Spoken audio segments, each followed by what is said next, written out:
My name is Robert Chapman, and this is the Clinton Board of Aldermen recap from May 6th, 2025. We started the night off hearing from former U.S. Congressman Greg Harper, who serves the city as a lobbyist in Washington, D.C. Through his efforts, we've secured several millions of dollars of funding for the wastewater expansion project, and he's helping us see this project through to its conclusion. He brought up the special session that the state legislature is most likely going to hold and said that the special session is critical for projects like ours around the state. He also mentioned the continued resolution passed in Washington, D.C. Through this CR, the city of Clinton won't necessarily receive the congressionally directed spending money that is focused on the wastewater expansion project. It's a hiccup for sure, but since this project is labeled as an ongoing project, whenever a budget that's not a continued resolution is passed, momentum will be on our side. Timing, he said, is key. So we'll wait and we'll watch and we'll hope these elected officials in our nation's capital will come to an agreement on budgetary matters. That could be the statement of the year, so we'll see.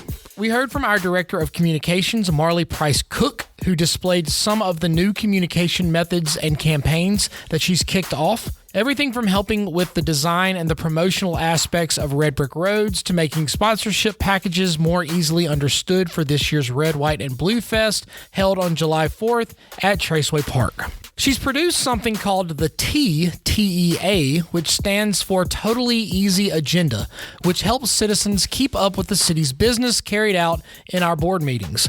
Much like this podcast update, it's a way to remain transparent and available, so I applaud her efforts for sure. She mentioned that she has a landing page on the city's website covering information about the upcoming municipal elections on June 3rd. There you can find polling locations as well as information on the candidates. Shameless plug, I'd appreciate your vote on June 3rd as I seek to become Clinton's next alderman at large. All right, shameless plug over.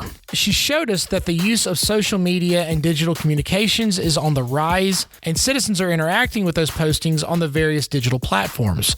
It's always a good thing when municipalities and elected officials are transparent.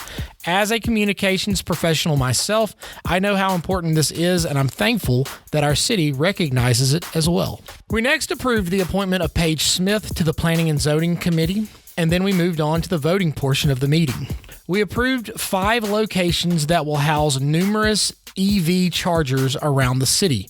Thanks to Entergy, Tyson Reno, and the Adopt a Charger program, there will be 12 chargers installed. 2 chargers will be located at the Depot, the Visitor Center, Brighton Park, and Kidstown, and 4 chargers will be located at Traceway Park. Next, we accepted a donation for $10,000 from the Lions Club that will go towards repair and maintenance of the Lions Club playground. This news came as a bittersweet moment because we also were told that the Clinton chapter of the Lions Club was closing. They've been instrumental in many civic projects and services over the last decades. Former Ward 3 Alderman, the late Bill Barnett, was a member, and many men whom I hold in high regard are or have been a part of the Lions Club.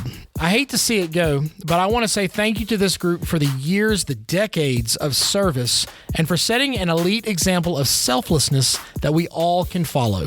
We approved a change order that will close out the first phase of the Rising Springs project on Highway 80 and approved a list of pre-qualified contractors for Phase 2.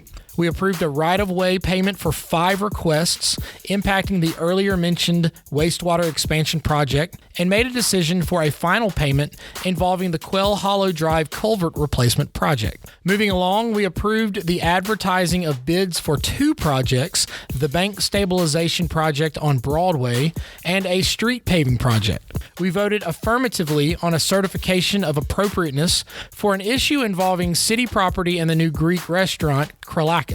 We also spent a minute or two laughing at the fact that Mayor Fisher couldn't pronounce Kralakis properly. That certainly served up a few chuckles. We approved an ADA ramp for Sidney Sisson's new venture, the Family Social Club in Old Town. We approved an architectural review for the Hair Spa, a new business that will be in a new building on Spring Ridge Road on the south side of the city.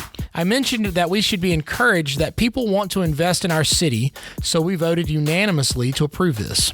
We approved a dimensional variance on a project that will give new life to the gas station on Highway 80, followed by an architectural review approval for Scoggins to remodel the outside of their business on Industrial Drive. These updates and these new businesses are proof that we're still growing, and this is a good thing. You don't invest in things that have no future, so evidence seems to point that the future is here and the future is growing. We approved a dimensional variance on Skyline, voted on an unkempt property, and approved the hiring of 6 individuals, 2 summer workers for Parks and Rec, 1 signal technician, and 3 maintenance workers for Public Works. Now, we're officially under a month away from the general municipal election. I've talked to a few people who think that I'm going unopposed, which is not the case. So remember that your vote is still valuable and is still very much needed. Make plans to show up to your polling location on Tuesday, June the 3rd, and make your voice heard. I'd more than appreciate your support and your vote.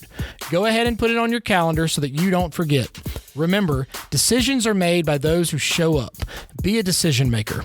Now, if you see me out and about, please stop and say hello. Keep taking care of each other. Look out for your neighbor. And as always, I appreciate your time.